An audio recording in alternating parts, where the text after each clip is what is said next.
Welcome back to WoW, Women of Weed, where we spotlight the women shaping the future of cannabis. Today, we're honored to sit down with Evelyn, the powerhouse behind the New York Cannabis Times, known as the voice of Gotham's cannabis community and literature for the consciously aware. E has lived with cannabis for her entire life, carrying a perspective that is raw, real, and rooted in New York City itself. Now, as the state navigates a turbulent rollout of legalization and licensing, she stands at a unique crossroads, both as a storyteller and as someone directly impacted by the system. In this conversation, we dive into her journey, the life lessons cannabis has given her, and her vision for a more equitable, conscious cannabis culture in New York and beyond. Let's get into it. Thanks for joining us, Evelyn. It's an honor to have you here today. Thank you for having me. My pleasure, my pleasure. Our first question that our viewers would love to hear is, can you take us back to your first memory in cannabis? What role did it play in your life growing up? Well, it was really a rec drug. Yep. Like they gave me a blunt. I was like 16. I was Mm-hmm. chaperoning my brother Yep. um at the schoolyard, and one of his elder friends just passed it to me. It really didn't, I don't know if I inhaled incorrectly. It really didn't do anything to me. Several years later, Mm-hmm. by coincidence of life, I don't believe in coincidence. I believe it had to happen. Someone had given me some cocaine, and Oh, someone had even actually asked me to sniff in front of them. I would always give it away. right. And basically lost 5 months of my life. And then Oh, one May 31st, one holiday weekend, somebody said, "Why you gonna sniff if we got weed here? Take a puff of this." And before you know it, I've been a pothead since. there you go. Um, um, it so happened that once I thought that my life was situated, I was married, we Mm-hmm. were doing okay for ourselves. He gets shot up 6 times. Oh, I geez. had a job that I got fired for because I was late to work. Mm-hmm. My mom wasn't working in any factories anymore. They were all shutting down. This was 89. The Berlin Uh-huh. Wall was coming down. Life was happening. Right. And as I'm coming home from work crying, I came crying all throughout the bus because I used to give my mom my whole check. It's 1989. Wow. I'm making $8 an hour as a warehouse clerk. Mm-hmm. In the right, so You're just my doing it for the boy gram. sees me, which is one of the cocaine dealers from the neighborhood, Uh-huh. and which I grew up with, and he tells me, "You were crying. I know you. Don't deny it." And I was just like, "Yeah, I got fired from my job. I don't know what to tell my mother. I can't tell her I got fired." Jeez. Yeah. You know what I'm saying? It's like my check that helps the household. He Yeah. laughed at me and said, "That's what you're crying about, man. Listen, roll this blunt. We'll figure out what to do." And Yeah. I was here like, "Yo, but I got a husband in DR. I got to support. I got my mom. I got my little brother. I got my little sister." So by the time I got like 2 blocks down, which is 186, I'm on a Mm-hmm. 184. My cousin, which also had a cocaine spot, had already heard because we had public phones. We would call each other on public phones. We also had the beepers, and we also had walkie-talkies. Nice. He said, "Yo, I heard you're bawling and crying and all this strike because you lost your job. Blah, blah, blah, blah." You're like, "Why don't you just take your last check Mm-hmm. and invest it in cannabis, invest it in weed? Yeah. And where am I gonna get this from?" Like, he was here like, "You went to school with JJ. He won't sell it to us because he knows we'll open up a weed spot. So he doesn't need that. But he'll sell it to you because he knows that you're a couple of blocks away." And I said, Right. "All right, bet." So they charged me $350 for my first ounce, Dang. basically. Okay. I was selling only to the drug dealers from one corner to the next. It was true what they said. I didn't need to know anybody. I didn't need to yell, "Hey, I got weed, I got this." You know what I'm saying? How Right. hustlers usually do. They would actually buy all my weed from me. Before you know it, Wow. it went from 1 ounce a day to 2 ounces a day to 3 ounces a day. By the time I went to White Boy Kev, that he was around Mm-hmm. the corner, a block over and an avenue over, Yeah. I was selling like 3 to 4 ounces a day. Wow. Let's So get I it. went over and he looked at me like he really didn't want to say no to me because I was actually sent by men that knew him. Right. So they were like, "He's real cool, just ask him, tell him we sent you, wow, wow, wow." So I had a couple of days trying to catch up with him. And then one of the guys came from the 160s. He said, "Yo, white boy Kev is there. White boy Kev is there. Go ask him." Because we used to go through droughts. Right. The kind of strain that we were growing was grown indoor for 90 days to 120 days, right? Okay. So it was a different strain. So when one grower was out and one connect was out, they were Hmm. all out. It wasn't that there wasn't work. It was just work that you would just put on the block until you get work. You know what I'm Right. saying? Right. Which wasn't the high powered kind of block work. He was just putting block work out. Okay. Before you know it, it went from 4 ounces. He didn't sell me. He taught me something. He Okay. taught me that I basically what my mom instilled in me. I don't want to be like anybody else. I don't want to wear what everybody's wearing. I don't want to be a uniform, you know? Yeah. You want So to be he who you taught are. me that it's true. I don't want to have what Kev's habits. Right. I want to have my own strain. I want to have my own thing. So I always went like from the 140s all the way to Dykeman, from block to block during droughts, buying Wow. ounces here, ounces there, ounces everywhere, just to keep the block supplied. Wow. I grew a little bit bigger after that drought, and I purchased my first half a pound Hmm. at 32.50. Okay. Graduated. At 32.50, I was taking weed to Alabama. I was taking weed to Atlanta. I was going to Freaknik. Remember, I'm Wow. 55. I Yeah. turned 21 at Freaknik. Wow. Yeah. You're like a spring chick. You know what I'm saying? Wow. Meanwhile, back at the ranch, my mom thinks I'm working. My mom thinks I'm getting up early in the morning. I'm going and getting on my bus to Haverstraw to work. It wasn't until one day that one of the neighbors said, "I'm gonna tell your mom that you're selling weed." So I had to admit it to her before they told her. You know, she 100%. always told us, "Don't let me hear it from the streets. Don't let me Nope. hear it from the neighbors. My mom was Let the me same. hear it from you." So I admitted to her. She didn't speak to me for like a month, and you know, at first it was difficult for her to accept the money. Yep. Then that year she saw, look, it resolved our rent issue. Hmm. We were getting evicted. It Yeah. resolved our rent issue. It was resolving, but it wasn't her happiest moments with me. So Yeah. I I could always imagine. maintained what the OGs taught me. You don't want to get caught being out here for so many hours that the beat cops in different shifts know what you're doing. Yeah. So I, Good advice. of course, under pressure from my mom, of course, I got me a day job. I was a dispatcher Okay. since 96 all the way to like after 9/11. I was a dispatcher by day, Hmm. and I still, maintain my weed spot. Yeah. Yeah. Um, it was prosperous. I didn't want it for so long. This is not the life I wanted because I'm more like a programmed person. Hmm. I was programmed to mirror people in front of me so I would seem normal. I'm on the All right. spectrum. Um, in those days, it was always a taboo. Speaking of any mental health Yeah. illness, any IEPs, any ADHDs, ADD, we weren't bringing that up.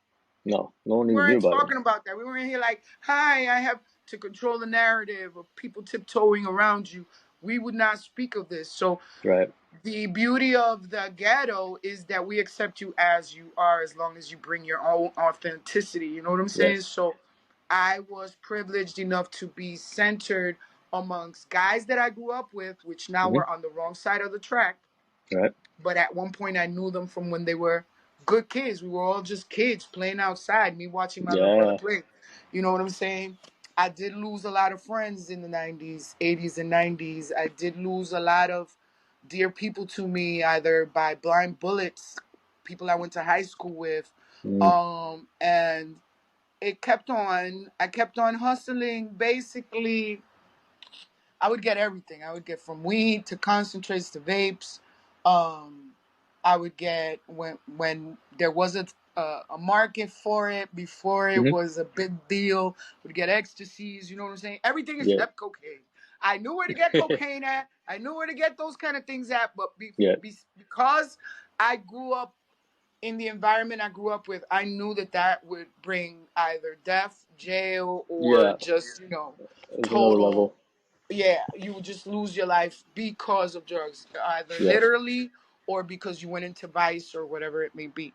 Right. So I kept to what I knew, Hmm. and since my little sister by chance happened to work at the front desk at the 3-4 precinct, I knew a lot of beat cops.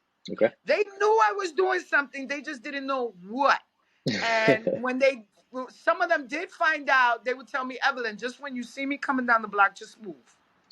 Turn Wow. off the Okay. blunt and Yep. just move. Yep. We don't want to lock you up. I don't think weed is harmful like that. These are the blues, There's the some cool beat cops. cops. Yeah. Yeah. Now, yeah, it was the gold, what we used to call the gold shields, that were basically the detectives Uh-huh. that was starting to pick us up and send Oh. us observed sales or send us sales. And that's Hmm. how we started, picking up, getting arrested because of observed Yep. sales. The stop and frisk. It was just, even my brother that was always straight and arrow on the right track. At one Yep. point, I He's came getting harassed. downstairs and I found him kneeled in the corner with all Oh. his other boys that were on the right track, like, hands on your head, get on the Yeah. ground. You know what I'm saying? Just because we dressed a certain way. You Exactly. understand? So I did come up in a very dangerous area. Like, my block one summer of 92 was reported Hmm. of 66 bullet shots. 66 shots Whoa. fired in 1 week in one block. That's unheard of. This is exactly where I still live at today. Wow. This is exactly where I was. I, I'm not even a corner, because I live before you reach Wadsworth. I live in the last building, and Hmm. then I used to hustle inside the block.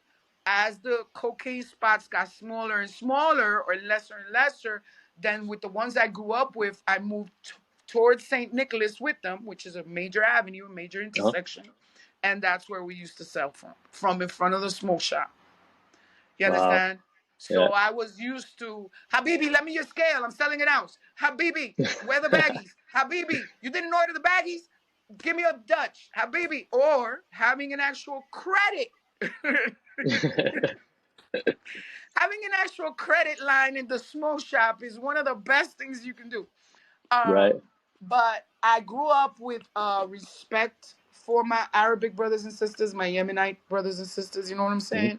I Yep. actually married a North African Arabic man. Hmm. So, like, I grew up them respecting me. I always noticed that they didn't treat me like they treated everybody else.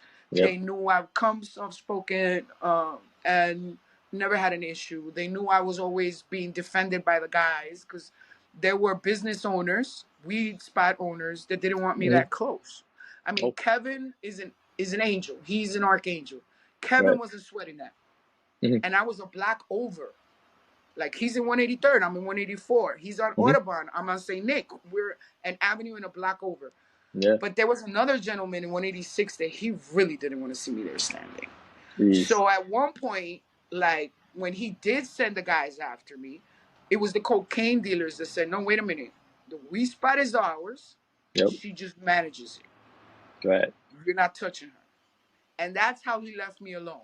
Later, he found out that the guys lied, that Oh. it was just defense, but that taught him how much backup I was coming with. You know what I'm saying? There you Like, go. damn, these guys are willing to intervene, me hurting her and lying about this, knowing that they do have, because weed wasn't the only thing he sold.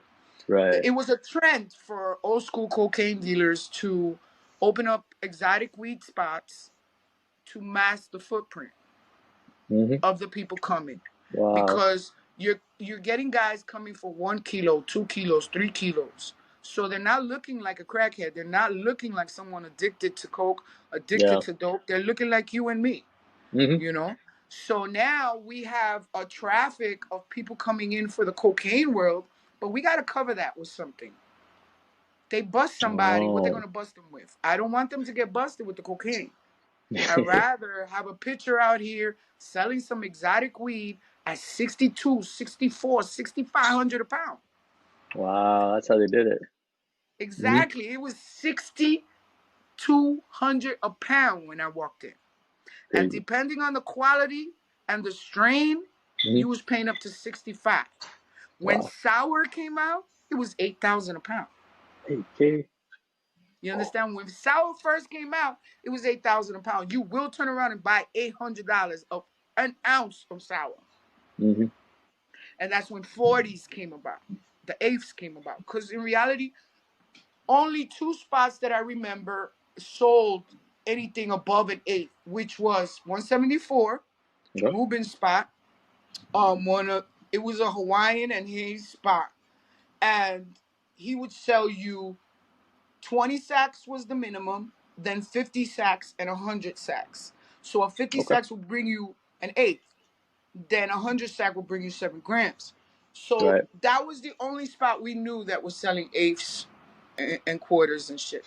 Everybody Okay. else was selling dimes and 20s. Dimes and Really? 20s. Really, Wow. if you were an exotic cannabis seller, you really weren't selling regular weed, what we as Dominicans call haraca, what normal people call regs. We Right. weren't selling that, you know. I didn't sell regs until 99 because I was seeing that, you know what, for the price of the weed and the price of my overhead, I need something else to get my overhead. Right. So you give your pitcher a diet, which is Mm-hmm. $10. You're giving your pitcher $10 so he could eat in the morning. He usually takes it out of his first sale. You're also covering your dollar shorts, which depending on the spot could be up to $400 in a week, Yep. depending how many employees you had. You always had a pitcher and you had somebody watching his back. That somebody usually watching his back was also because we were sold out in the streets, out of cars, out of the smoke shop. The smoke Yep. shop owner wouldn't mind it. You sell him a bag, don't let everybody notice. You know what I'm Yep. saying? Or even certain businesses that didn't even know what we were selling. I'll go to the bakery and say, let me get a coffee and a bagel. And before you know it, I'm passing you a 20 sack. You know what I'm saying? While you're buying a coffee and a bagel as well.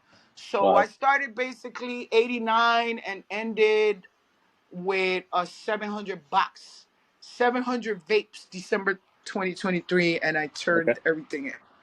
And Okay. then I just walked away, you know? Um, Wow. but since then, I have 3 pitchers that are dead. Well, pitcher is a butt tender. Mm-hmm. 3 pitchers that are dead. 3 pitchers, one that felt forgotten and just went into vice, Xanax, Oh man. OxyContin, and never woke up. And then we have another one. I had another pitcher that actually hung himself. Jeez. Um, I have another one, the one that I left. I had a pitcher that started from jump with me. He used to work at a cocaine spot, and he was the one that used to hold the weed for me just in case I needed a bathroom break or my Mm-hmm. mother. You know what I'm saying?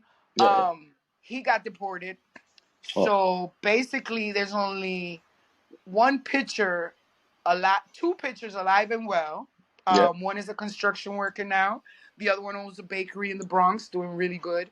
Mm-hmm. Um, but it's good to see that now the importance that I would give my pitchers, because I used to tell them, hey, if I'm not here, let's say I Yeah. get a day job, the day pitcher is the owner of the business. Right. Who do they see? They see the pitcher. They see the bud tender. Who's taking care of them? Who's serving them their weed? Who's giving them the Yeah. Good change? point. Who's telling them to come back later? You Yep. know what I'm saying? The whole customer Who's service. who's who's convincing them to buy? That's the owner of the spot. So he gets a lot of importance. And I'm 100%. grateful to see that nowadays, at least with the LPAs, the unions that they're building, that they are giving the bud tender that importance, because without the bud tender, you ain't nothing. If Yeah. you It's didn't true. pitch your weed yourself, because there's a lot of people that didn't do that. 90% of men were hiring other men to Mm. pitch the weed. I had Right. an advantage that in those days it was a taboo for girls to be standing in a corner. So I was there Right. holding my own weed, right? Making an ounce a day was like $1.50, Jeez. aside Yeah. from the Yeah. capital, $1.50. So I needed a little bit more. So I would hold the radio for the cocaine spots. Not only am I watching my Oh. back for myself, I'm watching my back for the rest of the block. Yeah. So now Okay. men will say, wait a minute, she's here selling weed? Yeah, she's here selling weed. Man, listen, I'd rather give her the money than go to another spot. So before you know it, I'm getting sales just because I'm a girl. And like I said, I need to pay rent. I was honest. I was like, yo, Kim Cook. At first, it was the cocaine dealers that were hustling for me. Yo, she got that shit. Evelyn, you're going to have to start speaking up. What about when we're not here? What you going to do? Right. And before you know it, at the end of the day, by 98, 99, there were no more cocaine spots on my block. I was the only Mm-hmm. one left. Right. So the whole 4 corner radius was mine to play with. And I Wow. was happy about that because this block was like 100 deep in Gen Xers and millennials, right? Wow. Right. And we would do summer trips to Dorney Park to Great Adventures to Mountain Creek, and we couldn't play outside because there were too many drug dealers. It was too dangerous. We didn't have that luxury. Let's play dominoes. Let's Yeah. play this. Let's be outside. So now we finally only have a weed spot on the block. So it was like a big family. You know what I'm saying? Nice. Now it's just Yeah. weed. You can't sell anything but weed on this block. And gratefully so till this day. So flash That's forward amazing. now, we're in the new millennium. This is not what I wanted to do, continue Yeah. doing.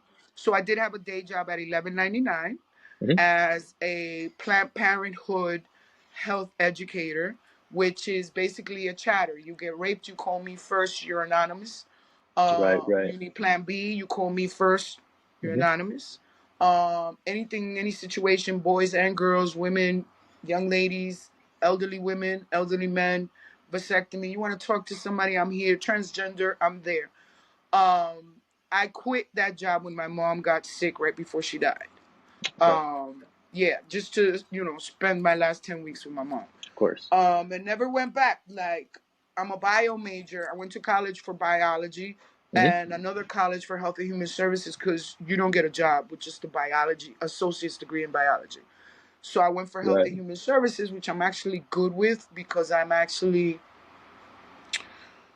I was taught you gotta give back to the community, so it's like good karma, right? Yeah. So I Same don't know here. if you grew up with drug dealers on your block on Halloween giving out more candies than all the businesses put together. That's So amazing. that was us. Yeah. That was Yeah. us. Halloween we were giving out more candies than all the businesses put together. Christmas, the kids of people with crackhead parents, addicted parents that Wow. they You they guys took care stole of their them. ColecoVision. They stole their Nintendo. They stole their sneakers. So I grew up knowing and meeting and trusting men that would say, "Here, that shorty down the block, man, his mom's is selling everything. Let's buy him some sneakers. I grew up with that. Wow. You got to pay for what you're doing. And Yeah. remember, there was a time that weed was considered drugs. It Hmm. wasn't until I was like 21, 22 that a beat cop told me, Hmm. Evelyn, you know that when you're finished having all your fun out here, you could get a job as a cop, as a 911 operator. Weed, they had all of us believing throughout the 80s and 90s that you couldn't get FAFSA if Right. you had a weed misdemeanor on your thing, that you couldn't go to school and get a student loan, that you automatically had to go to a trade school and rack up Hmm. some loans for you to continue your education. It was all a lie. Right. Right. Weed was actually considered in New York State less than a traffic violation. Since 1977, you could walk Wow. around with up to an ounce in your pocket in non-public view. And that non-public view was the only thing that was removed when Cuomo played his little Scrabble semantics Yeah. and re-decriminalized. Because in basically anybody that got arrested with under an ounce throughout the 80s and 90s was arrested illegally. Oh shoot. You were arrested. If Oh. you had under an ounce on you and you was arrested, it was an illegal arrest because you was allowed to Wow. have. The penal Yeah. code Yeah. said A it. lot of people didn't You know know what I'm that. saying? So here I am now in the new millennium asking Hmm. myself, well, they're legalizing everywhere. What am I going to do? I want a peace. I Exactly. deserve a peace. 100%. And that's when I started working for a magazine straight out of Oregon, and they Okay. sent me to the CBD uh, convention, the CBD seed to sale convention in Colorado, and in the convention center. And I came back jaw dropped, like I'm a kindergarten student compared to what I'm seeing in these expos. Right. So Right. then when I found out that there was High New York, Hmm. he was having little secret meetings about legalization. Then there was Canna Gather. I went to like two or three Canna Gather meetings, sat in a little corner with my little scrubs because in my school you had to wear scrubs to go to school. Okay. Um, Yeah. and that's when I said, you know what? I had a corporation named the G Times. And the do business as name was the New York Cannabis Times. Then I Okay. incorporated the New York Cannabis Times, did everything I needed to do, did the trademark, did everything. Then I said, now I can start posting. So I have been posting on Facebook Business since 2017, Instagram since August 2018. My first event that I officially went as the New York Cannabis Times was to a Happy Monkey 420 party pop Uh-huh. up in 2019. Then I Right. went to the parade. Then, of course, I was coming out. The closet cannabis. Because remember, my family don't think I hustle anymore. Mm-hmm. Mm-hmm. My mom is okay with my 11.99 job, but she's still pissed because I smoke weed. Right. Um, my nieces and nephews know Auntie works at 11.99. Auntie knows everyone in the neighborhood because they respect her. She used to sell liquor, because Yeah. at one time I was also selling nutcrackers along with the weed. Mm-hmm. So they didn't know it was weed, you know. They Right. all thought it was just liquor and wow. Because I have zennial nieces. I have nieces that are in their 30s. So it's just like, now I come out the closet fully loaded cannabis to my mom, my late stepdad, and even to my biological. My biological was basically the last to know. He found out this Mm-hmm. January. Wow. Okay. He found out this January. But I feel it has taught me, cannabis has given me patience because I'm not really a patient person. Right. Um, Cannabis has taught me that yes, they lied to us. They told us it was a drug. It really isn't a drug. It's true. Yes, cannabis.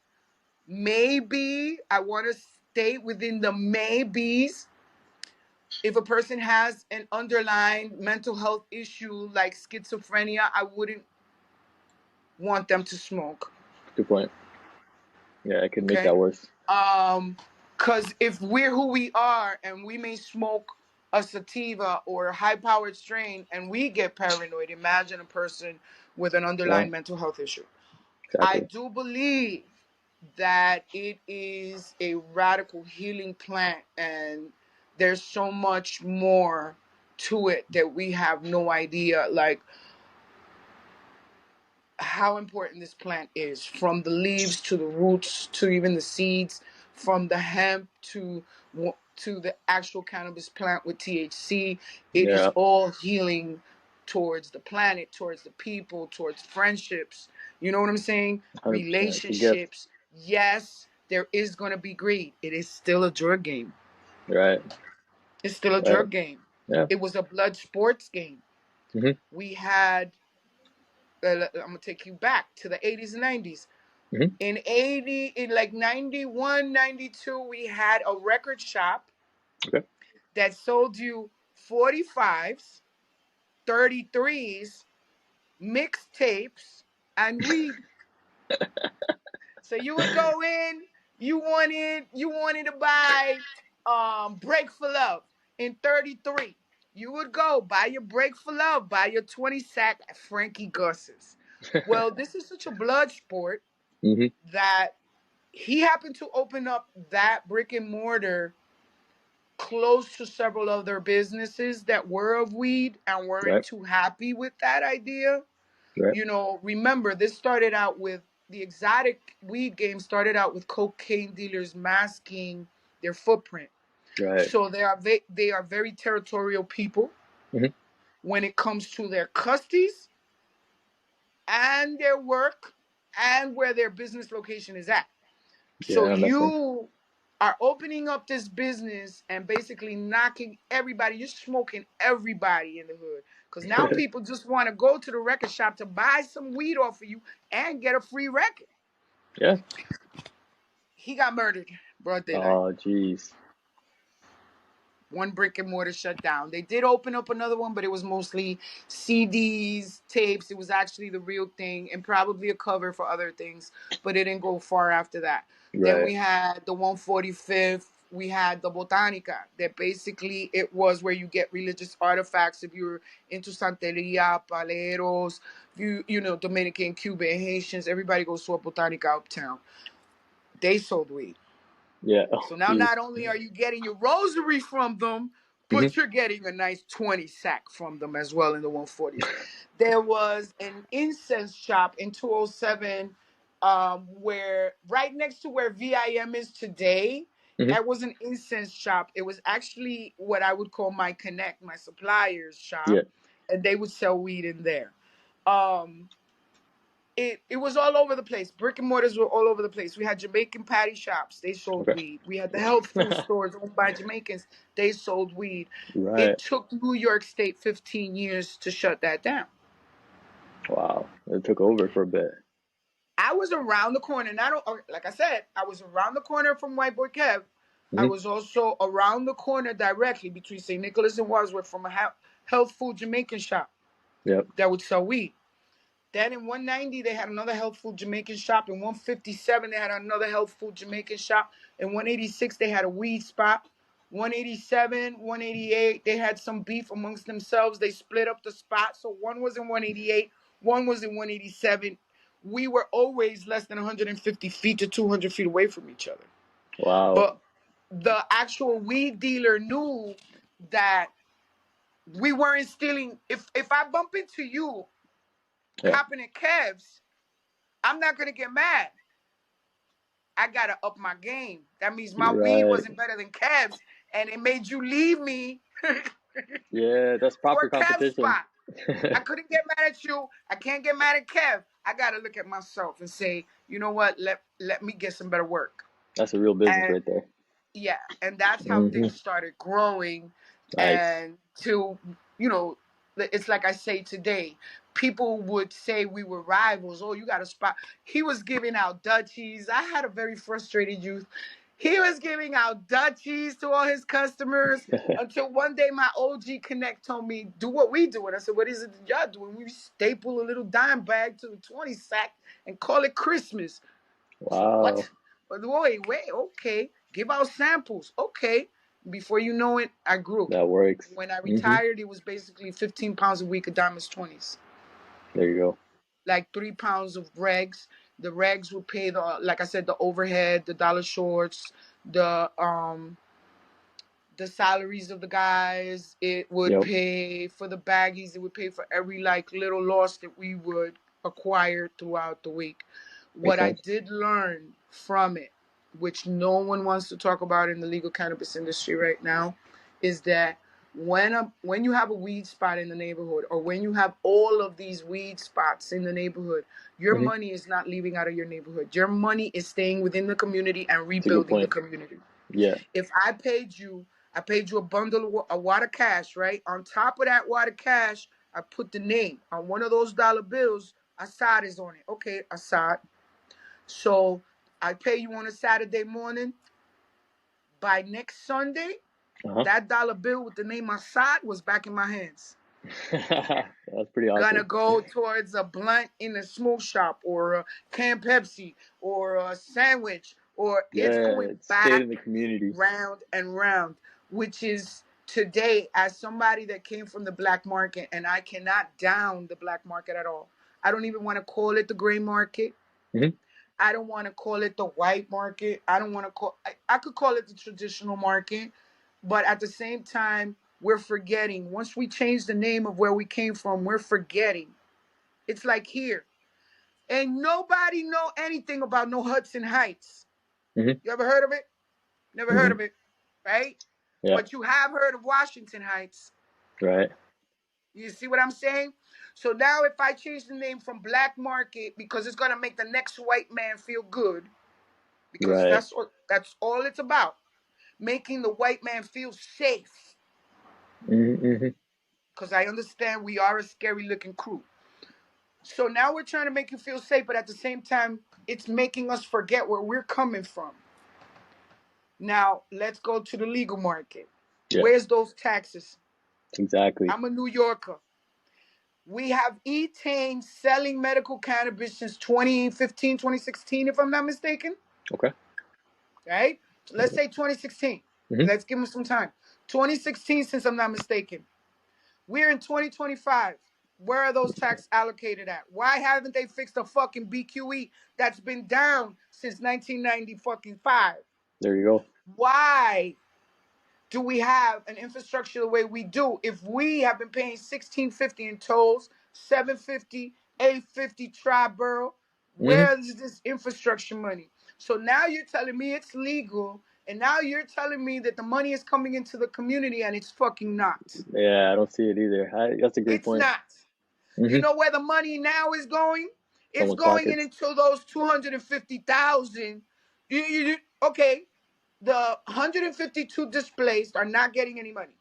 The Right. 152 are not getting those 250,000 as compensation for them having to move their location or break leases. They're not getting a dime because Felicia Reed, quoted, allegedly, quote unquote, stated, "You've been open for a year. You got money. Wow. Wow. You can afford to move." Now, those 20 others that just received their licenses and just found a location, those need the 250,000. So our taxes, the medical taxes since 2016, Yeah. the recreational taxes since 2022, A lot of those. are going into those 250,000 that each of Yeah. those 22 are going to get. And that's their own mistake. Like, it's not actually going back to the community. It's a waste of tax dollars, if anything. It's our tax dollars that we've been paying on this rec. Well, not me. I ain't paying. I'm not doing it. I'm not doing it. Yeah. You've already taken enough from me. Right. You called me a criminal in 1989. I'm a degenerate. I'm a fucking drug dealer. There's some seniors still to this day that say, "Oh my God, I'd rather sniff cocaine than smoke weed." Come on And now. that's because of the stigma behind what you said we were. Right. And instead of using several of us and saying, let's make an example, let's give some of these. I know weed dealers, just street weed dealers, still waiting for their license. Exactly me. I'm Right. not going to down those that were at one point cocaine dealers because remember, I was raised by them. Yep. I was raised by hella cocaine dealers. When I say hella cocaine dealers, they knew that I used to sell weed. When I tried to go back to school in my early 20s, I would get chased if they saw me trying to cop a white owl or a Philly to roll during Monday through Friday. Oh. If I was on a secret date and I was on the block till 1:30 in the morning and one of them would see me hop in the cab and instead of that cab taking me, why is she taking a cab? Hold up, follow that cab. Wow. Yo, E, where you think you're going? Hey, cabby, pull over. That's our little sister. Pull over. Where you going? You Yeah, you understand? had the That's block. how I grew up. You don't have that anymore. Yeah, you don't. Nobody helps nobody. Nobody looks out for nobody. But what I do see is the cocaine dealers of the crews of the legal industry that are now weed dealers, right? Now, those cocaine dealers, such as Chirp Brothers, such as Conbud, he can't get mad at me because he knows I'm mad at him. Right, I right. didn't do nothing to you, but you signed a lobby list to keep me from opening. And you also wrote out and signed a lobby list with a plan with a 10-year span to release the rest of the licenses. So right now, when New York State, OCM states, Evelyn, I'm not going to give you a license, so I'm not even going to review your account for another 18 months. And then after that, it's going to take 10 years to finish the whole December queue. That's because it was suggested in a lobby list. Yeah. So they come with their petty ass greed thinking that this is the same cocaine game. No, this is the weed game. If you don't want competition to leave with your custody, you up your game and get some good fire. There you go. Because we always knew it. The weed game was different. The weed game, the customer is different. The customer is a hoe. She's an unfaithful hoe. Why I say this? Because you're going to leave me for the next best bag. Yeah, it's a good point. Well, most people are like that. That is correct. People don't realize that. But the only one that's really territorial was really the cocaine dealer. The only one that was really saying, hey, I got competition was the cocaine dealer. Right. Kevin didn't even realize I was still there. Wow. And after a while, I didn't even realize Kev was there. When they told me, no, the white boy bought the marina. What you mean bought the marina? Yeah, he bought the marina. The marina? I wouldn't go clubbing. So I wouldn't go lounging. I wouldn't go clubbing. You wouldn't catch me dead nowhere. So I really didn't know. You understand? So I see his boys still selling there, but I had no idea that he owned the marina now. Now he went above and beyond of what we were expected to do with weed. I've known men to sell their weed spots. There's this gentleman by the name of Fuipo. Him and I are the same age. Mm-hmm. Fuipo, so he's the youngest brother of a set of OGs that you gotta salute. Right. This young man sold his sour diesel weed spot on the corner of 173rd and Audubon for $1 million cash. What? Wow. See what I'm saying? Yeah. Prior to 91, prior Mm-hmm. to 2001, just like between the crack of 2000 and 2002, Mm-hmm. that's when he sold his weed spot. And if you watch, Fuipo still works in a hospital. Mm-hmm. Nice stash, nice house in Florida, nice house in DR, got a vacation house here, vacation house there. Because the people don't understand that you could reach money, but you're not going to stop working. Yeah. You understand? People have this idea about generational wealth, and they don't understand what generational wealth and the work you have to do for generational wealth. I'm going to make you a great example. Not many people know about my past.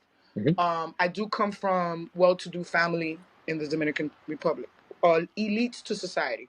My Wow. father, my biological, owns 3 hotels. Wow. He bought the land in 1984. He started building on the land five years later. By 1989, 1990, he was traveling and building and building and building. One of the hotels is 3 floors with two individual buildings, the honeymoon suite and the main hotel. Then he has a bed and breakfast, and he Mm-hmm. also has a motel. Okay, generational wealth. That's my father, right? Okay, Yep. so I'm his oldest child. I'm 55. The youngest is, if I'm not mistaken, 25. My youngest brother. Wow. All graduates. Mm-hmm. Um, One of them has children, so that's the next generation over, right? Yeah. So you got the boomer, which is my dad. You got Gen Xer, and you got Zennials or Alpha, what you want to call them, because his daughters are under. One of them is like should be like 21, 22 right now. Okay. They still are not going to see the generational wealth of that hotel. Yeah. There's a lot that goes behind it. You see what I'm saying?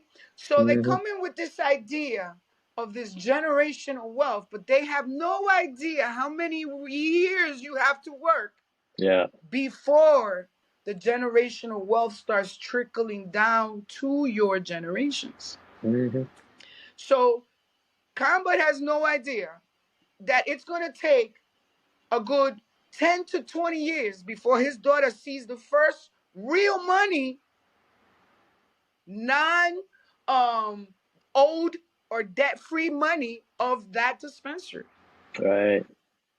You understand? Yep. Because right now, the first 2 years, the first 5 years are going to be your first hard ones, Of course. depending on where you're located at. Mm-hmm. Depending on where you're located at, your first year can make you or break you, but you have to work. Yeah.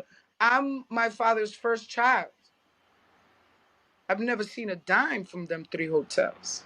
Wow. I have stayed. I have worked. I have gotten paid a salary when I stay and work. Right. You understand? But it's not that I'm here in the Dominican, in New York, saying, "Oh, Pop, because you know how much I owed rent to this apartment because the landlord didn't want to take it because I've been fighting a succession case since Mm-hmm. my mom died in 2022. Really. $24,000. Wow. So people don't want me to get mad at Combud for signing a lobby list after you congratulate me for being on this December queue. Yeah. Yeah, that'd You be want right. me to applaud that you want to be 1,000 feet from each other, but I made a perfect example the other day. For example, there's a liquor store right across the street from where I used to sell weed. Mm-hmm. Right? Parallel to it, 2 blocks over, there's another liquor store. They're 500 feet away from each other. Have you ever seen a liquor store run out of business? That's a great question. Have you No. ever seen we're selling out, we're going out of business, bankrupt, in front of a liquor store? And Yeah. each liquor store in New York State is 500 feet from each other. Yep. 500 feet from each other. There's a liquor store on 181st. There's a liquor store on 184. There's a liquor store on Broadway and 184. There's a school across the street from the liquor store on Broadway, which was built Wow. in 1998. So therefore, to be grandfathered in means that that liquor store has not moved in over a century. Mm-hmm. Wow. However, schools are going to be built around that liquor store, directly across that liquor store, that liquor store is grandfathered in. Nobody can move it from there. Yeah. How do I know that this is true? In 1956, a gentleman, an Irish gentleman in an Irish pub here in Washington Heights, because this was an Irish neighborhood, made a bet that he was going to land a plane in the corner of 190 and St. Nick. Well, he came back and landed a plane in the corner of 190 and St. Nick. If I show you the picture, I'm going to upload it later.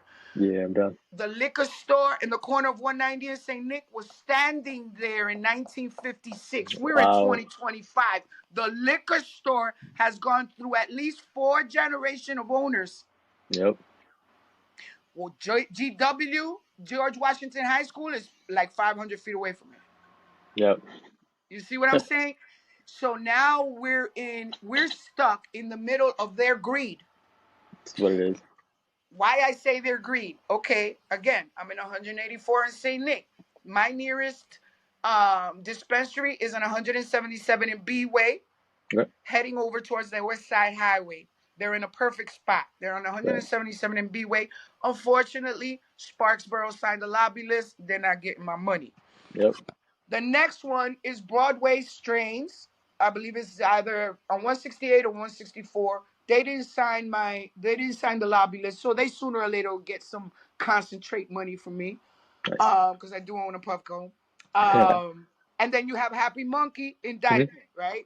Right. Obviously, the closest one I'm going to go to is Happy Monkey. I am 16 blocks away and several avenues from Happy Monkey, like 16 blocks, then 10th Avenue, and then the following corner will be Post, between Post and the Nick and Academy. That's where Happy Monkey is. Okay, between Post and Vermilion. Right.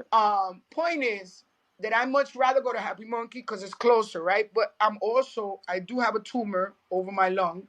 Mm-hmm. I do have several issues as well. I have an autoimmune disorder.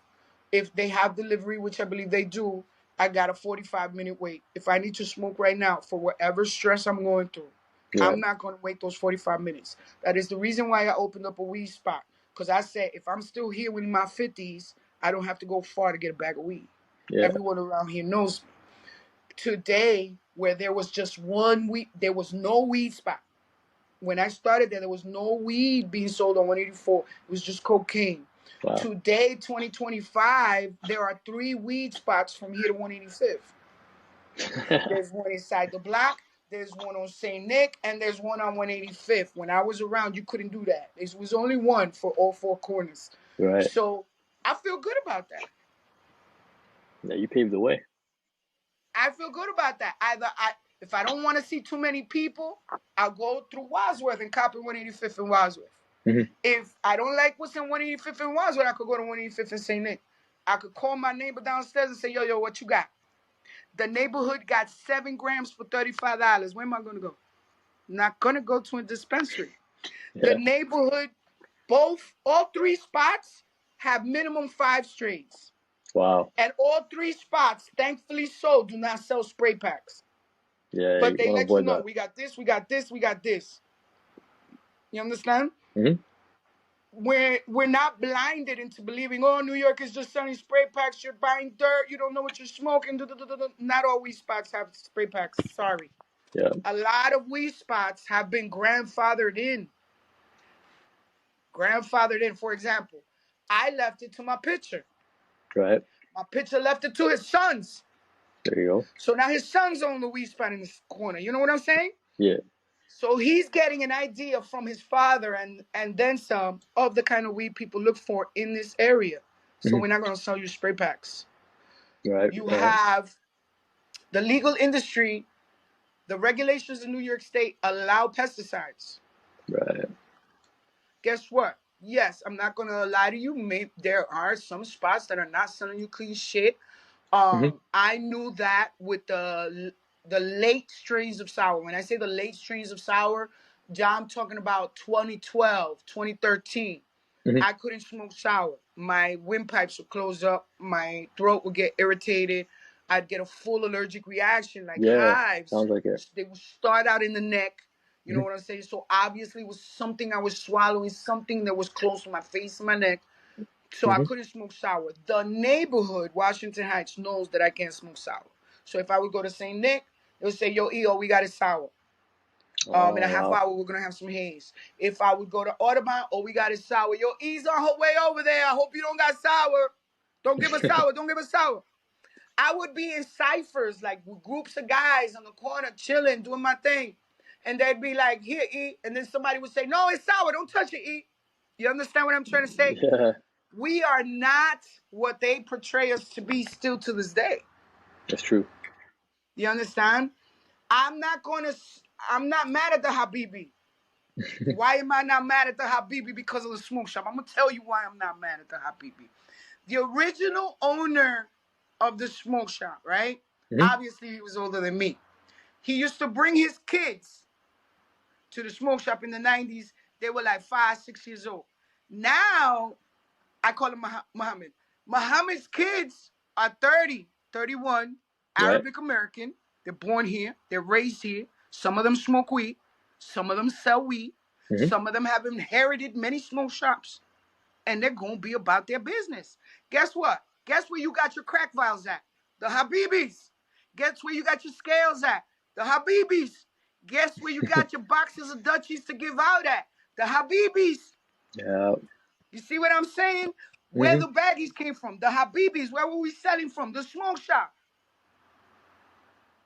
Why was they letting us do that? We had a credit line. That means that I'm giving you $200. Anything my pitchers want, they can get from this store. So they don't have to take it out of the money, the surplus money, you know, the Hmm. money that's coming in, they don't have to touch it. You got There you credit go. in the smoke shop. Efficient At business. one point, the smoke shop was selling us sandwiches. It was Yeah. over. You understand? Now we wasn't even going to 185th, 186, 187, get pizzas, get this, get McDonald's, get whatever. Now we was just, all of it was going into the Habibis. No, I'm Yeah. not mad at my brothers. You understand? I'm not mad. We as a people, maybe women see it a little bit different. When I say women, I'm going to just talk about myself because I don't think like many of women out here. Right. I don't have a man hater complex. Why? I don't have none of those issues. Yeah, maybe I've been heartbroken before, but why am I going to blame the next man for that heartbreak? You know what I'm saying? Yeah, I that's saw the wise. signs. I stayed. Nobody forced me. Um, I see this. I see that we have to let every generation stand up for themselves. Hmm. We come from the hip hop generation, right? I'm Gen X. I was born 1970. Okay, Yeah. before there was hip hop and rap, there was blues and jazz. Hmm.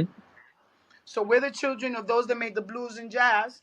As a Hispanic, I'm the child of those that made salsa and merengue. So today we have dembow, we have house, we have reggae, we got reggaeton, Yeah. we have Afro house. Yeah, it's You a mix. understand? We have Afro beats, Afro house, we have Arabic house music. My God, we have evolved. Why don't you want to Yep. evolve? There's always going to be one coming up behind you, like the story of Esau and Jacob. I'm going to grab you by the ankle because you're not leaving me behind. Yeah. You understand? So we have to make space for those coming up. I did have understood that OCM did have a meeting with several smoke shop owners, Hmm. but they didn't come into an agreement as to how to include the smoke shop owners in the game. Unlike Oh, Jersey, yeah. Jersey has a way for the smoke shop owners to get into the game. New York Okay. wants them out. Well, New York doesn't want it, but they want to pick up our weed and still bust us and Yeah. say that we're putting harsh chemicals in the shit. We're putting fentanyl in the weed. We're putting Yeah. this in. Until I see it myself, man, and I grew up with some ugly dudes. Hmm. Hmm. Let's put it this way. One of my dearest, Yeah. okay, of the people that I was raised with that looked out for me, that watched my back, that helped me pay my mama's rent. Like he said, "Yo, E, come over here so you can pack some krills so you can pay your mom's rent." You know what I did? I got up, put on my sweats, and go pack some krills. We're going to pay mom's rent. That's it. If he had a problem with any female and he would have hit her, he would send me. I would gladly beat the crap out of her. Why? Because this man is watching out so that I don't Yeah. end up in a shelter You with guys are my like family. family. Mm-hmm. He's in for a body. He got Yep. a body. He's doing 25 to life, and we're in our Jeez. 50s. Mm-hmm. You think it doesn't hurt me that I haven't visited him, waiting for these motherfuckers to go ahead and investigate us, check out our backgrounds, not see me in a federal facility visiting a murderer? Yeah. Because to your eyes, it's a murderer. To me, it was a rumor. I wasn't there. I didn't see it. Yeah, they caught him. They must have evidence against him. I still didn't see it. I cannot speak on the case. Mm-hmm. They both knew each other. I cannot Yeah. speak on the case. It's a rumor. Let me just go mind my business and go. You understand? Yeah. So we have many of people like that today, but they do forget where they came from. Mm-hmm. Mm-hmm. For you to sign a proximity protection from 1,000 feet when the murder specifically says we are supposed to restrict and zone exactly like the liquor stores do it, following the ABC laws. In New York State, they're called the ABC laws. Okay. Each liquor store is 500 feet from each other. They have yet to kill each other. They have yet to lose money. They have yet to lose business. Yeah, they're Because if I open. don't find the Patron that I drink in 184, I'm going to go to Broadway. Yeah. And if I don't find the Patron in Broadway that I drink, I'm going to go to 181st and Audubon. And if I don't find it in 181st and Audubon, I'm going to go to 180th and B-Way, which is the next. They're each 500 feet from each other, Mm-hmm. and they haven't lost money. And that's what New York stated to do.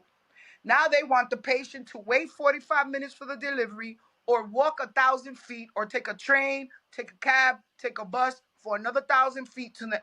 Yeah, that doesn't make sense. That's probably why we don't have a dispensary between Happy Monkey and Sparksboro, Yeah, good point. because you need to be at 1,000 feet. Mm-hmm. So if I need to be at 1,000 feet, damn, I don't want to go to Sparksboro because they signed the lobby list. They don't want me to open, so I don't give a shit. My Yeah, money is not going into their pocket. of course. Okay, so you want me to go to Happy Monkey? Gladly so. I'm supposed to go today and see the guys, Like Yeah. I said, I grew up with one of their older brothers. So if I go right now, I gotta go up St. Nick, come down Snake Hill, go down the block. What if by the time I get there, I'm not feeling well? The other day I was heading over to the Happy Monkey. Right. And by the time I got like to 187, I bumped into an OG and said, "Yo, E, what you smoking? Here, hold this." What did I do? I turned back. I said, "Well, there goes that." You understand? So now there's a huge divide, which many Right. don't want to discuss or talk about because it forces them to look in the mirror. Yeah, that's true. I have a friend that I've decided to love from a distance. Why? Okay. Because I noticed that we're getting ugly for a state warranted license. Mm.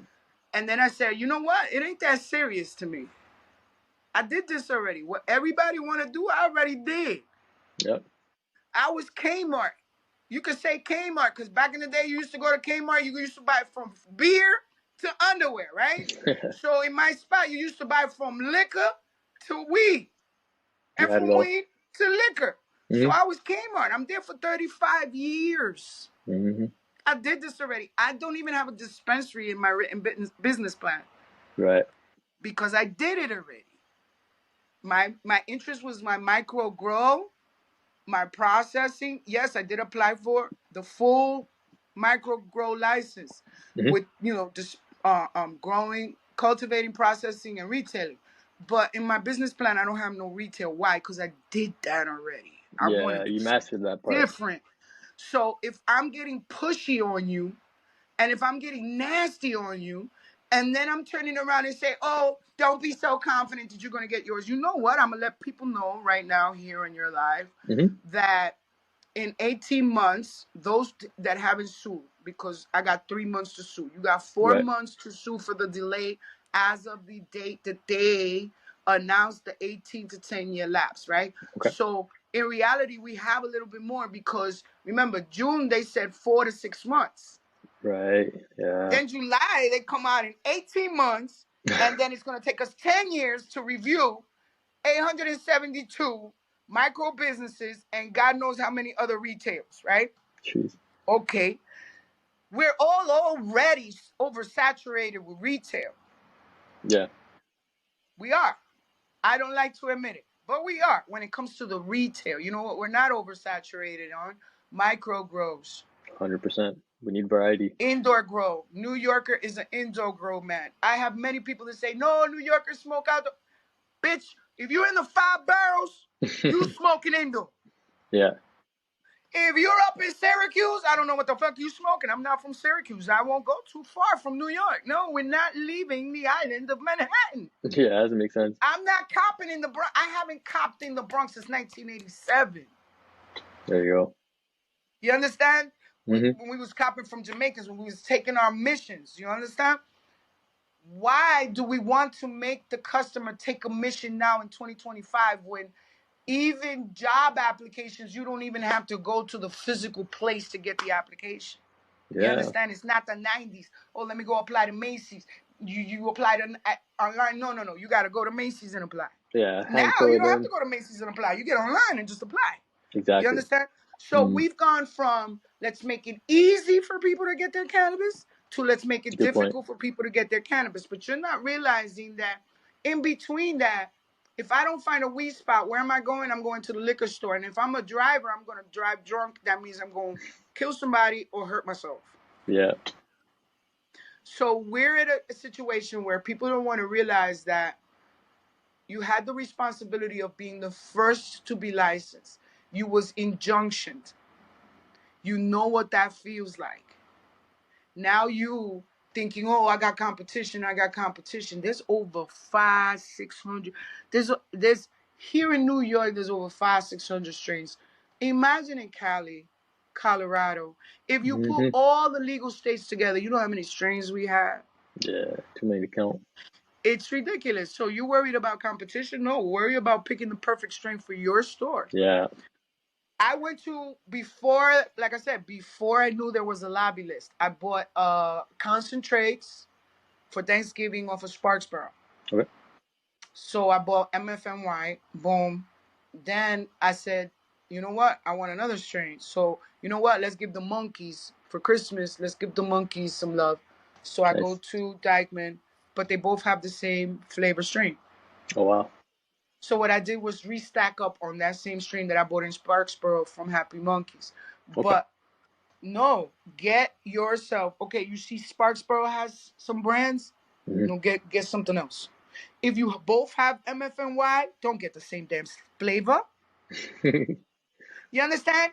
Give Sparksboro the opportunity of doing the Miracle on 34th Street way of selling.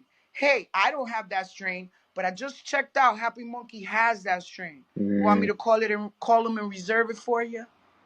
Yeah. That's the type of sales experience I grew up with.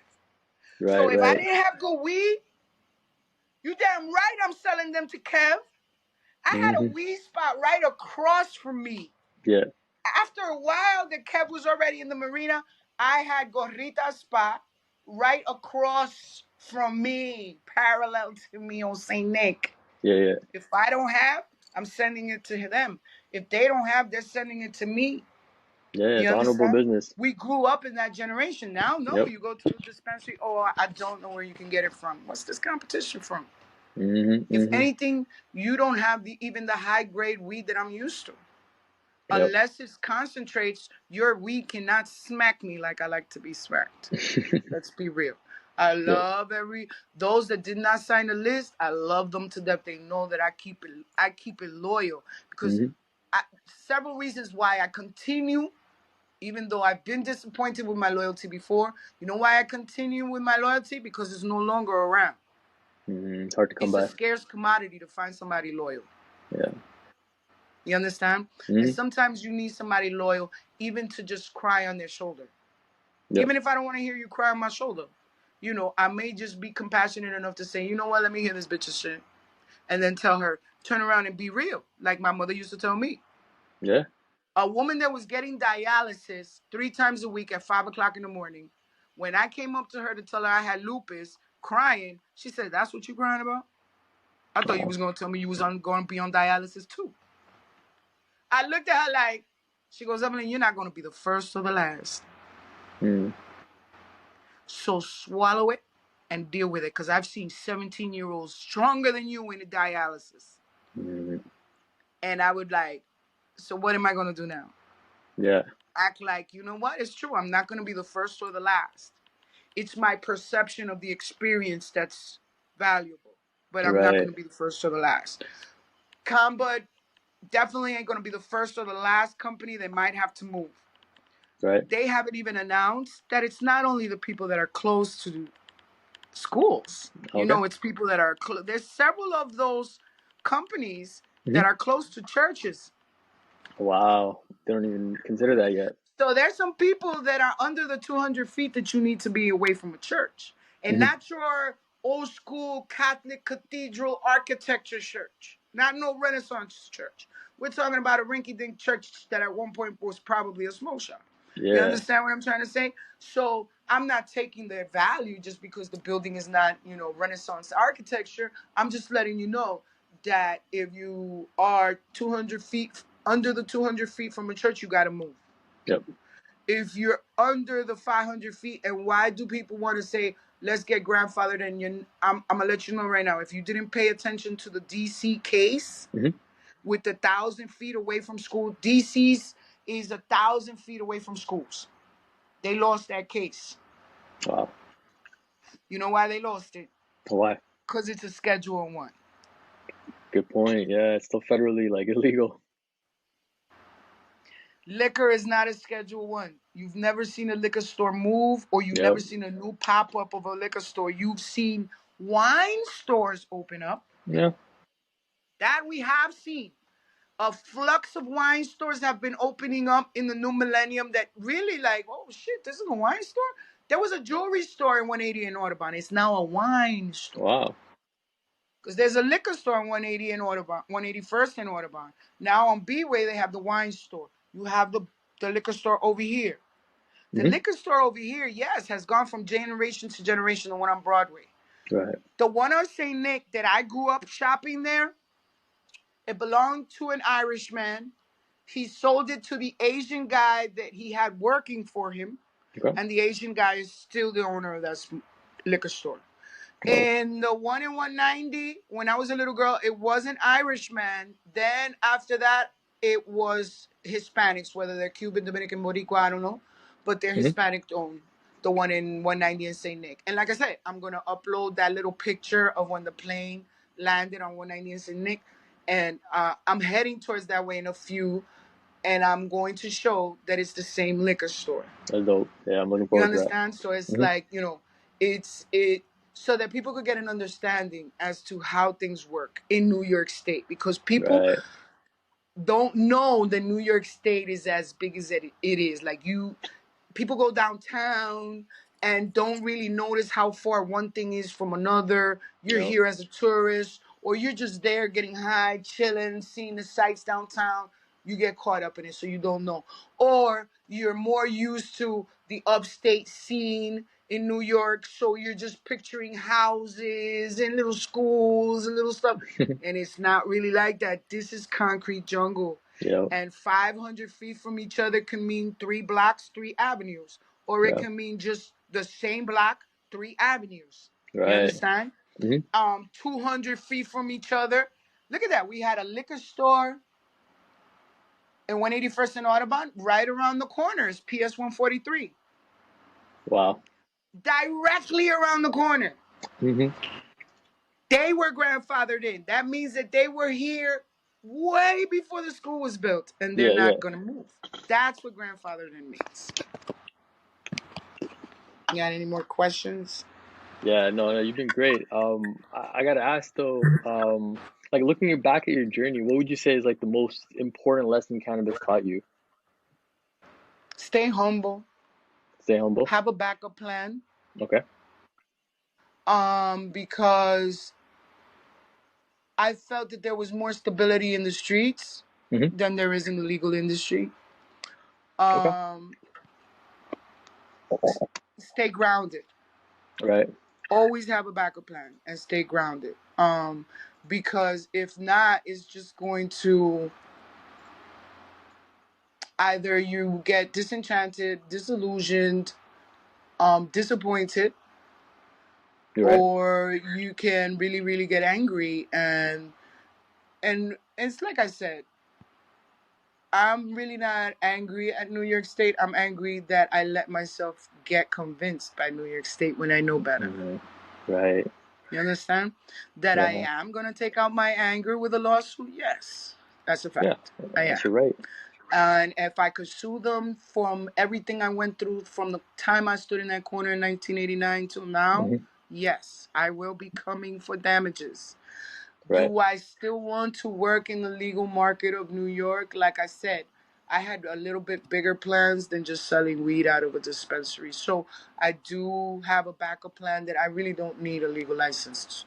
You know what There I'm you saying? go. I really Yeah. don't need any cannabis license to do the backup plan idea that I had. So that be very, anyone that wants to come into the cannabis industry, do like I'm doing now. Get the reviews. Get the reviews. Talk to real people. Right. Don't talk to the poster boys.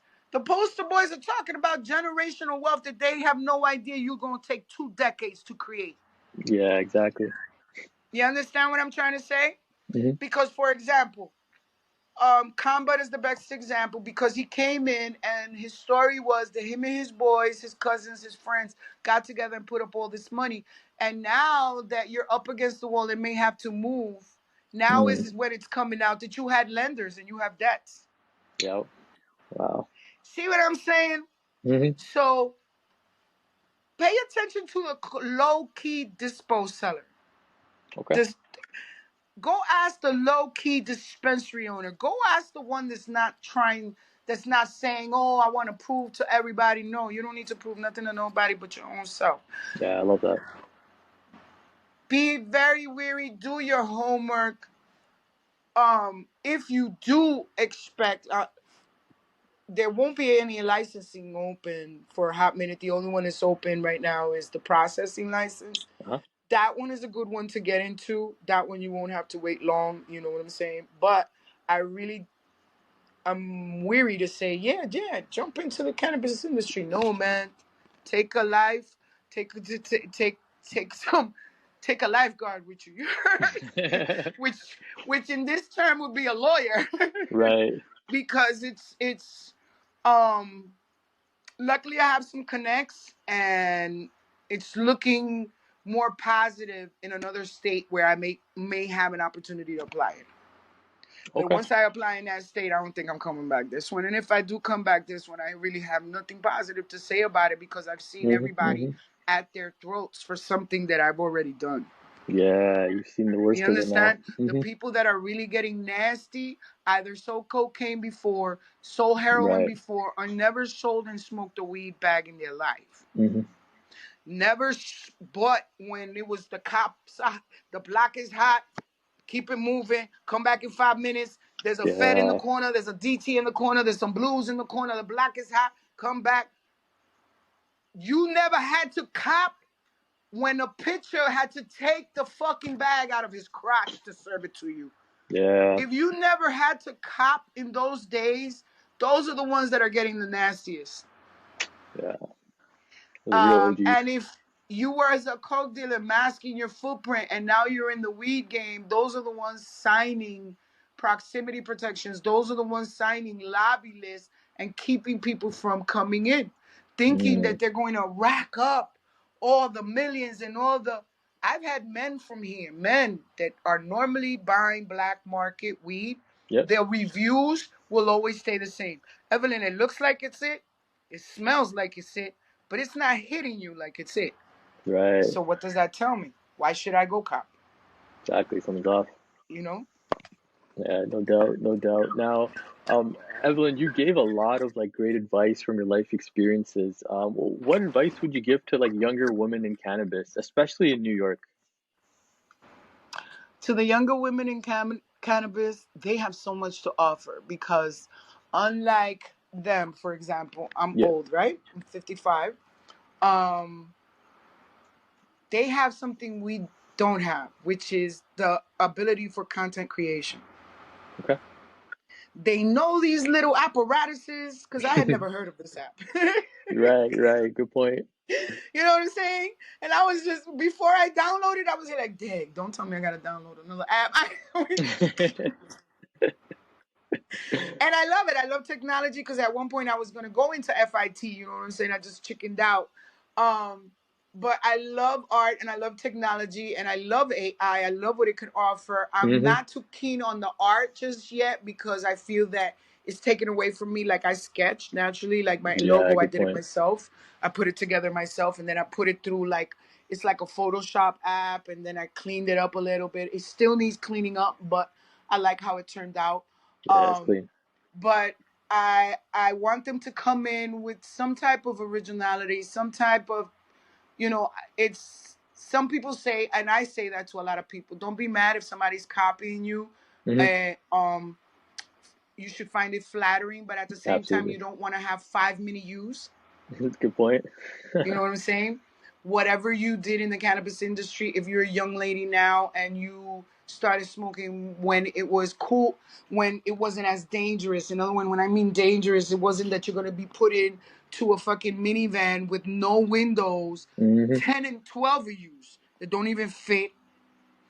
Um, bring that sassiness that I see in many of my nieces. You know what I'm saying? Nice. Yeah, Bring yeah. that in, bring that honesty, bring that new boldness that's in the new generation. That you gotta Yeah. say, damn, she doing that? She doing it, yo. She really doing that? Yeah, she doing it. Bring that in. Don't be afraid. Hmm. You understand? Yeah. And try to do what my mother said. Mirror somebody that brings out, exudes the good in you. If Good you see advice. something negative, trust your instincts and leave that clique, leave that crowd, leave that circle. You Hmm. understand? Be, you know, there's a lot of unauthentic people in the industry, Yeah. and you want to avoid that because tell me who you chill with, and I'll tell you who you are. Yeah. Great. For example, Great if I see saying. somebody with turp, automatically I'm gonna think they're shady. Hmm. Because why are you with this dude? Do you know what he did? No, you don't. Oh, you don't know about the lobby list? Because it takes money to pay for a lobbyist. Right. You understand? I'm not saying that each of those dispensaries that signed paid for it, but they did use the face of a non for profit Hmm. to put this out. They used an industry lawyer to make sure that everything was legal. So do your homework on anyone and everyone who you meet. You understand? Like, don't leave without checking out the last of the reviews. If you're searching for something on Google, you usually go down hits. It depends on your curiosity. You keep Yeah. on going. Hey man, let's go to the second page. You keep on going. You usually try to avoid the first three because they are paid for ads. So it's gonna give you the immediate answer that you're looking for, but that's put Hmm. up there because you pay Google. Go a little bit further, go a little bit, research a little bit deeper, know who you're standing with. Yeah. Because in the end, you could be standing with someone that's either going to steal your idea, tell somebody else about your idea so they can use your idea. Yeah. But people forget that what you bring to the table, no one else can. There's many people named Assad, but they're not you. Yeah. There's Great many point. people named Evelyn, but they're still not me. It's only You one. Yep. understand? So bring that DNA, bring that one fingerprint to the industry because we want to see other things. We want to see different things. Yeah. That's We great do. advice. Absolutely. Now, E, what would you say is next for you, and how can the cannabis community support you right now? Um, the cannabis community could support me right now by, let's say, supporting the people that I support, Okay. um, giving them love, Yeah. the cannabis place, Osbert, love. Uh-huh. Silk World personally picks out every brand. Sohan personally picks out every brand in that store. He Wow. Shout out personally Sohan. tests everything up in there.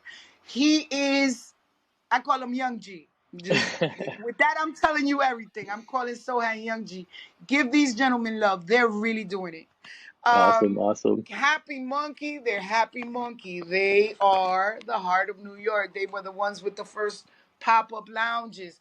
Well, there were plenty before that, but remember, we were an illegal state, so the lounges were really the studios and the clubs we used to smoke in. I used to smoke in Limelight. I smoked in Roland. I smoked in 1018. I smoked in Palladium. You know what I'm saying? Yeah, yeah, yeah. So, but this generation hasn't had that that luck to be in a lounge where you could smoke and just chill and just go out and meet those people. There's plenty of concentrates. There's plenty of creams out there for those that Hmm. have any type of physical ailments. There's plenty of creams out there. Moms of autistic babies. There's plenty of dispos that actually do carry CBD. Um, Teach your elder. Let's talk to our elders about cannabis, because the medications that we're giving them, you know, are giving them side effects that cannot be repaired, such as cancer. Yeah. Just support the ones that you're seeing that are staying grounded. The the the brothers Polanco times Grand Central Station, they are in a location that at one point was a cigar Okay. store lounge, and so they are in a very classic space. Their vibe is gorgeous. Like, the people I support them. Got you. The Yeah. people just Real go give ones. love, you know what I'm saying? Go do skits with them.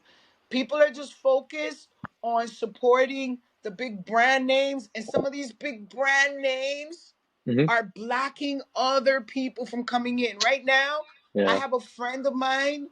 She's from Colombia. She hit me up. She's back in the States. Her parents as well died. She was going through it. So she called me up to find out where she can apply for. She want to apply for a New York license. And I said, well, baby girl, you're going to have to wait 10 years. Unless you want to cough up some cash and buy a Yeah. micro business. All of the licenses are for sale on 420 properties. Mm. 98, at least 50% of the licenses issued in New York State Yeah. right now are for sale on 420 properties. Let it be a retail, Wow. let it be a micro, let it be a process. Yeah, that's a high Give number. love to those that are not on any proximity protection list, are not on any lobby list. Give Hmm. love to those that are minding their own business and trying to get the best work out there. I Right like now, that. between Silk Road, the Polanco brothers, there's another one opening up. Akana Labs, he's a great grower. Hmm. He's opening up his micro. MJ Eddie's got some great edibles. Like, when I first fell, broke my arm, that they found the tumor, I was Oh. on MJ Edibles. I was on RSO. I was on an infamous ice cream which I will not mention, but he don't know how much he saved me. Um, and hopefully he gets out into the industry legally, because they just basically shut him down. Give love to those that you see that are really giving back to the community, Yeah. and No, there's a for lot sure. of them. There's a lot of them because we have, what, 463 licenses Yeah. out, and at least 300 of those open. There's at least 100, under 100 that signed the proximity. So we do have plenty. You know what That's I'm saying? plenty. Learn about different types of smokes. If you don't trust the New York herb, for example, like me, I have autoimmune. Right. I don't trust the New York herb because they allow pesticide. Hmm. And I know that right now I'm growing. I could show you. I'm That'd be dope. growing. Let me see if I can show you. Ah, look at my fire escape. Hey. No, that's amazing. How many plants you got? I got one, two, three. These four right here behind the oregano tree, Yeah. they're gonna be bonsai. So that's why I'm just like pairing them together. But Nice. that one I want to see. I'm doing the tactic that my OG showed me. It was like, yo, you gotta clean it up. You gotta take all of that out. You gotta clean it up. So they're basically four of them are going to be bonsais, and one is going to be for smoke. And for me to learn, because I'm learning how to grow. The good thing about me applying for the micro was that I was bringing, how do you call it? I was bringing OG growers with me. I was bringing people that have been growing since before even I got into it. You know what I'm saying? So I do uh, have a lot to learn, but I'm grateful that I want to give these growers an opportunity to help build my brand, to help build their personal grower brand. You understand? So there's there's so much to learn in the cannabis industry. I'm grateful to be alive. I would have never thought sitting on a smoke shop crate that I would be in this position right now, even though if it's not as glamorous. On my original page, I was making about 1,000 a month in promos. I had Uh-huh. 28,000.5 followers. Wow, impressive. Gratefully so, I finally got in contact with a human on Instagram. So Yeah, we're coming back. let's go. I'm gonna try. I'm just not gonna give my money to a hacker to try, but I'm gonna try. Yeah. But so far, that's the only way right now they could support me, by supporting my people that really need it. Sohan needs it. Osbert needs it. Osbert is another one. Minds his own business. Hmm. Monkeys need it. They mind their own business. In other words, they're paying attention to the strain that they got, the fire that they're selling, Right. and give them some love, and just go to the comment board on OCM and comment as much as you can about Okay. the injustices that they're doing. Go to the meetings. Awesome. Show up at the meetings if you can for us. I don't know if I'll ever be back at a meeting. That remains to be Right. seen. You know? Fair enough. But Fair other enough. than that, it's been great. Asad Ali.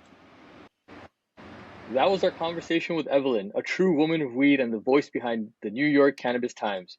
Her journey is proof that cannabis is more than just an industry. It's a culture, it's a community, and it's deeply personal. From a life shaped by the plant to her work amplifying Gotham's cannabis voice, E reminds us why these stories matter. A huge thank you to E for sharing her truth with us and for continuing to give New York cannabis the platform it deserves. If you enjoyed this episode, make sure to like, share, and tag a woman of weed we should feature next. And don't forget to follow WoW Women of Weed for the most powerful conversations with women shaping the future of cannabis. Thank you so much for joining us today, E. It was a pleasure, and I'm so glad we got to hear your story. Thank you. Thank you for the opportunity. My pleasure. See you My soon, pleasure. Assad. Absolutely.